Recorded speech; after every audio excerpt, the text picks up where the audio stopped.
Start. आता काल आपण length of arc s is equal to r theta ह्याच्या मागच्या लेक्चर मध्ये आपण याचे एक्झाम्पल बघितले. लेंथ ऑफ आर्क कसे काढायचे किंवा area of sector A is equal to half r square theta आपण बघितलेला आहे की एरिया ऑफ सेक्टर कसा काढायचा त्याचा फॉर्म्युला. आता पुढे एक्झाम्पल आपण कंटिन्यू करूया. लिहून घ्या. Next example the radius of a circle is 9 centimetre. एका सर्कलचा रेडियस 9 सेंटीमीटर आहे.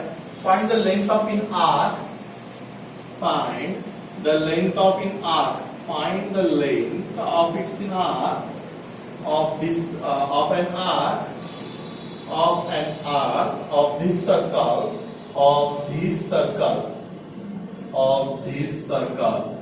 which cuts off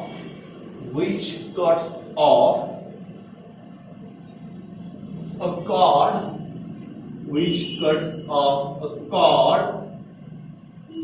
of length is equal to length of radius. कसा क्वेश्चन आहे बघा की द रेडियस ऑफ सर्कल. एका सर्कलचा रेडियस 9 सेंटीमीटर दिलेला आहे. तुम्हाला मी सोल्युशन दाखवतो कसं आहे ना. एका सर्कलचा रेडियस किती दिलाय 9 सेंटीमीटर दिलेला आहे. आता हा सर्कल, त्या सर्कलचा रेडियस किती दिलाय त्यांनी 9 सेंटीमीटर दिलेला आहे. त्या सर्कलचा रेडियस 9 सेंटीमीटर दिलेला आहे. 9 सेंटीमीटर. ठीक आहे. आता find the length of an arc. आर्कची लांबी काढायची आहे. म्हणजे आर्क हा 2 रेडियसच्या मध्ये असतो. त्यामुळे आणखीन एक रेडियस काढूया आपण. ठीक आहे. हा पण आपण 9 सेंटीमीटर घेऊया कारण सर्कलचा रेडियस सेम आहे. आणि of this circle which cuts of chord. त्याचा कॉर्डची लांबी, ह्या सर्कलच्या कॉर्डची लांबी ती त्याच्या रेडियस इतकी आहे. तर कॉर्ड म्हणजे काय मी तुम्हाला काय सांगितलंय. आपण सर्कलवरचे कुठले पण 2 पॉइंट जॉईंट केले तर कॉर्ड तयार होतो. म्हणजे हा कॉर्ड तयार झालेला आहे तुमचा. इथं बघा व्यवस्थित डायग्राम बघा म्हणजे तुमच्या लक्षात येईल. हा तुमचा कॉर्ड तयार झाला. पण त्यांनी काय सांगितलंय कॉर्डची length is equal to the length of radius. म्हणजे कॉर्डची लांबी आणि रेडियसची लांबी इक्वल आहे. ह्याची पण 9च असणार. याचाच अर्थ कुठला ट्रायंगल तयार होतो. इक्विलॅटरल ट्रायंगल तयार होतो. बरोबर आहे. इक्विलॅटरल ट्रायंगलची डेफिनेशन काय सांगितलं. इक्विलॅटरल ट्रायंगल मध्ये तिन्ही साइड्स काय असतात इक्वल असतात. त्यामुळे हा इक्विलॅटरल ट्रायंगल तयार होतो. तुम्ही एक्झाम्पल व्यवस्थित वाचा. तुमच्या एक्झाम्पल व्यवस्थित वाचल्याने लक्षात येईल. The radius of circle is 9 centimetre. सर्कलचा रेडियस 9 सेंटीमीटर आहे. Find the length of arc. तर ह्या आपल्याला आर्कची लांबी काढायची आहे. हा जो आर्क आहे बाहेरचा त्याची लांबी काढायची आहे. Of this circle which cuts off a chord of length. त्या सर्कलचा जो कॉर्ड आहे त्याची लांबी आणि रेडियसची लांबी काय आहे सेम आहे. मग मी असं म्हणू शकतो तिथे डायग्राम काढलाय. आता इक्विलॅटरल ट्रायंगलचा अँगल किती डिग्री असतो. इक्विलॅटरल ट्रायंगल मध्ये तिन्ही अँगल सेम असतात. त्यामुळे किती असणार 60 डिग्री असणार. तिन्ही अँगल किती असणार 60 60 60 असणार. ऑब्विसली असणार 60 60 60 कारण इक्विलॅटरल ट्रायंगल मध्ये काय असतात तिन्ही अँगल सेम असतात. आपला सेंटर अँगल पण काय होतो 60 डिग्री तयार होतो. म्हणजे गिव्हन एक्झाम्पल मध्ये गिव्हन रेडियस किती दिलाय r is equal to 9 centimetre. But length of chord is equal to length of radius. म्हणजे that is chord is equal to 9 centimetre. म्हणजे रेडियस पण 9 सेंटीमीटर असेल तर कॉर्ड पण 9 सेंटीमीटर असेल तर गिव्हन ट्रायंगल कुठला पण ट्रायंगल असेल त्याला आपण काहीतरी नाव देऊया. समजा PQO. Given triangle POQ is equilateral triangle. त्यामुळे दिलेला ट्रायंगल्स काय तयार होतो equilateral. That is theta is equal to 60 degree. जर इक्विलॅटरल ट्रायंगल असेल तर तिन्ही अँगल. इक्विलॅटरल ट्रायंगलची डेफिनेशन काय आहे. इक्विलॅटरल ट्रायंगल मध्ये तिन्ही साइड इक्वल असतात तसे तिन्ही अँगल्स पण इक्वल असतात. त्यामुळे अँगल किती होतो 60 डिग्री. पण आपल्याला काय काढायचं find the length of an arc काढायला सांगितलेला आहे. पण आर्कचा जो थीटा आहे तो कशामध्ये असतो रेडियन मध्ये असतो. कशामध्ये डिग्री मध्ये. तो रेडियन मध्ये आपण कन्वर्ट करून घेऊया. Theta is equal to 60 1 degree. 1 degree म्हणजे किती सांगितलंय मी का मागच्या लेक्चरला तुम्हाला.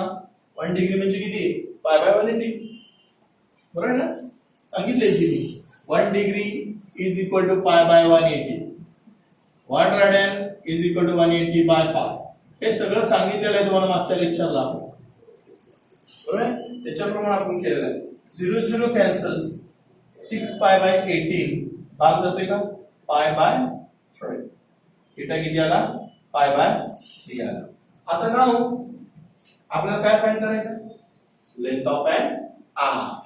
नाव length of an arc formula सांगा. S is equal to R into theta radian. हा फॉर्म्युला पार्टच पाहिजे. Length of an arc S is equal to R into theta radian. R किती आहे सांगा 9 आणि थीटा किती आला pi by 3. S is equal to भाग जातोय 3 पाय. आता S चं युनिट काय आहे आर्क कशामध्ये मोजतो आपण सेंटीमीटर मध्ये. 3 पाय सेंटीमीटर एवढा आन्सर झालं. एवढ्या एक्झाम्पलला 3 मार्क आहे. पण तुम्ही काही कन्सिडर एक्झाम्पल व्यवस्थित वाचा तर तुमच्या लक्षात येईल. त्यांनी काय दिले the radius of circle is 9 centimetre. रेडियसचा सर्कलचा रेडियस 9 सेंटीमीटर आहे. Find the length of an arc. आर्कची लांबी काढा of this circle which cuts off a chord. त्या सर्कलचा कॉर्ड आणि रेडियस काय इक्वल आहे. त्या सर्कलला एक कॉर्ड कडतो तो आणि रेडियस काय इक्वल आहे 999 centimetre. Given radius r is equal to 9 centimetre.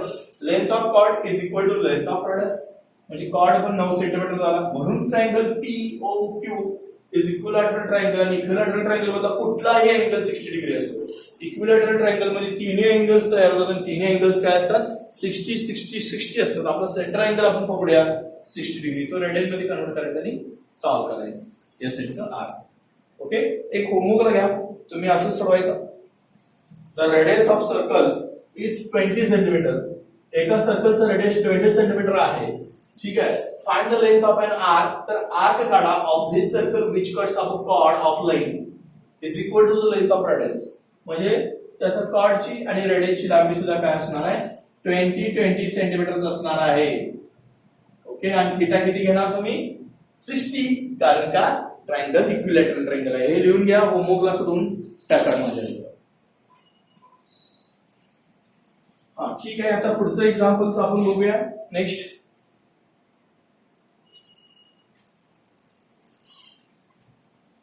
examples. Two arcs of the same length. दोन आर्क ची लांबी समान आहे of the same length.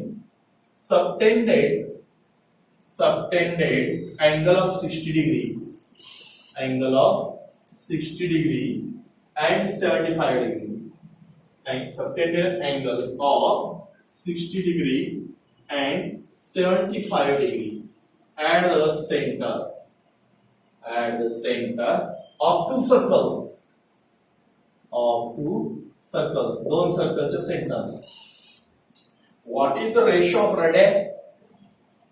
What is the ratio of radii? Radius अनेक वचन आहे ते radii of two circles.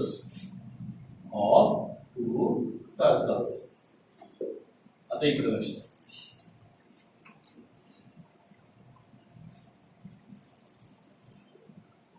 व्यवस्थित वाचा एक्झाम्पल त्याशिवाय लक्षात येणार नाही. वाचलं पाहिजे एक्झाम्पल तर लक्षात येईल तुमच्या. हा आता एक्झाम्पल काय आहे बघा. 2 आर्क आहे.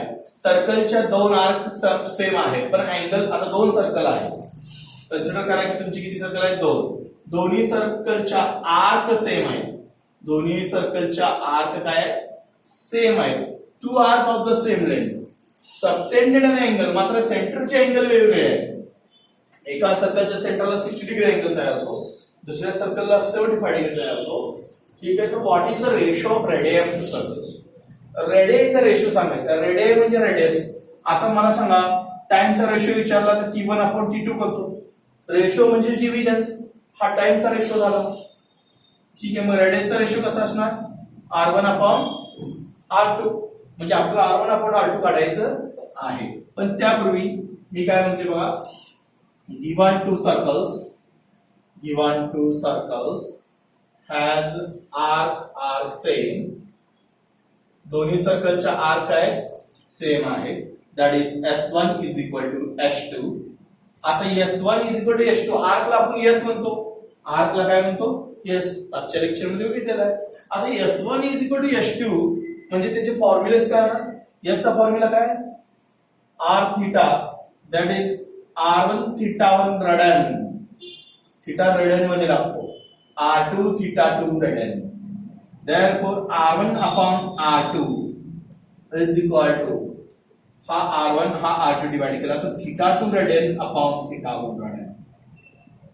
आता बरेचसे विद्यार्थ्यांचं काय होते, r1 upon r2 equal theta 1 upon theta 2 येते, थीटा 1 अपॉन थीटा 2 नाही, हा r2 इकडे घेतला म्हणजे थीटा 2 याच्या डिनॉमिनेटरला जाणार, हे लक्षात घ्या. हा थीटा 1 याच्या डिनॉमिनेटर. आता थीटा 1 आणि थीटा 2 दिलाय, थीटा 1 काय दिलाय, दोन अँगल दिलेले आहेत, पहिला अँगल दिलाय 60 डिग्री आणि दुसरा किती दिलाय 75 डिग्री.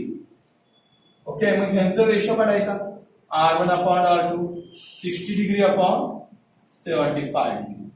आता हे सोडवायचं, तुम्हाला त्याचा काय मिळतो, रेशो मिळतो.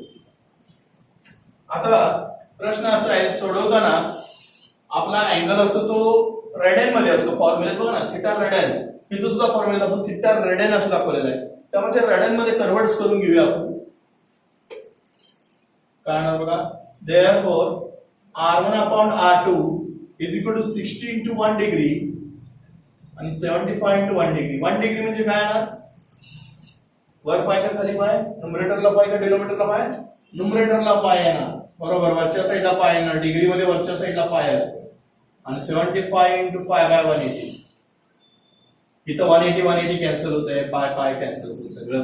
मग शेवटी 60 अपॉन 75 राहतो ना, पण ते रेडियन मध्ये कन्वर्ट करून घेणं गरजेचं आहे, किंवा तुम्ही असं डायरेक्ट करू शकत नाही, किंवा असं करा 16 into पाय बाय 180, 75 पाय बाय 180, इथं भाग जातो 3 चा, त्यामुळे पाय बाय 3, इथं भाग जातो किती सांगा, 15 जातो, 15 पाची 75, पाय कॅन्सल्स, पाय कॅन्सल, 1/3 बाय 5/12 उलटून गुणुले, माहिती ना, रिव्हर्स मल्टिप्लिकेशन्स, 12 वर जाणार म्हणजे 1/3 into 12/5, 12/15 म्हणजे किती, 3 भाग जातोय, 4/5, r1 r2.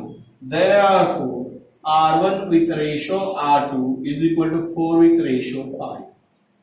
समजा तुम्हाला दोन रेडियनचा रेशो विचारलेला होता, मी दोन रेडियनचा रेशो काढलेला आहे, तर तुम्ही म्हणणार मग इथं पण 4/5 येतं, 15 भाग बनवा, 15 4 जा 60 आणि 15 5 जा 75, पण हे अँगल रेडियन मध्ये ते डिग्री मध्ये कन्वर्ट करून आन्सर तेच येत आहे, पण मार्क्स कट व्हायची शक्यता आहे. बोर्डला काय आहे, तुमच्या स्टेप बघतात, तिथे तुम्ही डायरेक्ट जरी आन्सर म्हणला तर 4/5 आहे, पण बोर्डला तुम्हाला स्टेप बघणार, त्यामुळे ते रेडियन मध्ये कन्वर्ट करून घ्या, कारण आपला फॉर्म्युला रेडियन मध्ये आणि आन्सर तेच येते 4/5. फक्त तुम्ही काय करायचंय, रेडियन मध्ये कन्वर्ट करायचंय. ठीक आहे, एक होमवर्क घ्या, असंच तुम्हाला सेम टू सेम होमवर्कला देतो, तुम्ही सॉल्व्ह करायचं आणि प्रश्न व्हॉट्सअपवर टाकायचा, लिहून घ्या. Two arcs of the same length subtended an angle 65 degree and 110 degree at the center of two circles and find the ratio of the radii of these two circles. होमवर्कला लिहून घ्या, स्क्रीनशॉट मारून घ्या आणि लिहून घ्या. ठीक आहे, पुढचं एक्झाम्पल आपण घेऊया. हे घेतलं